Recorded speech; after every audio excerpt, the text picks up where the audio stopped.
ராதாகிருஷ்ணா, எல்லாருக்கும் நமஸ்காரம். இன்றைக்கி நம்ம மாற்று டின்னர் வந்து கொஞ்சம் புளிக்காய்ச்சல் வச்சுருந்தா, அதனால் கொஞ்சம் நல்லா காராசாரமாக கொஞ்சம் புளியோதரை பிசைஞ்சு கொடுத்துருக்கா.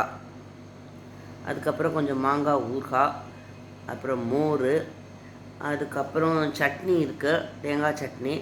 அப்புறம் இட்லி வந்து 2 நல்லா மிளகாப்பொடியில் துவச்சி, இந்த சட்னிலாம் வேணாம் அப்படின்னு சொன்னதுனால, காரம் கிடையாது மிளகாப்பொடி, நல்லா ஒரு 2 இட்லி வந்து மிளகாப்பொடியில் துவச்சி வச்சுருக்கோம். அது ரொம்ப நல்லாயிருக்கும். நீங்கள் என்ன பண்ணுங்க, முன்னாடியே வாத்து வச்சுட்டு நம்ம ஊருக்கெலாம் போகிற மாதிரி தடவி வச்சுட்டோம்னு வச்சுக்கோங்க, சூப்பராக இருக்கும் சாப்பிட்றதுக்கு. அதே மாதிரி கொஞ்சம் மெத்துன்னு தோசை வாத்து அதுலேயும் மிளகாப்பொடி தடவி நல்லெண்ணெய், இதயம் நல்லெண்ணெய் தான் நல்லாயிருக்கு. அது விட்டு பண்ணினேன்னா ரொம்ப டாப்பாக இருக்குது. இப்போ நான் இதயம் நல்லெண்ணெய் தான் இதுக்கு விட்டுருக்கேன். நல்லா பார்க்குறதுக்கே நல்லாயிருக்கு. சாப்பிட்டு பார்க்கலாம். அவ்வளோதான் இன்றைக்கி நம்ம டின்னர். தேங்க்ஸ் ஃபார் வாட்சிங்.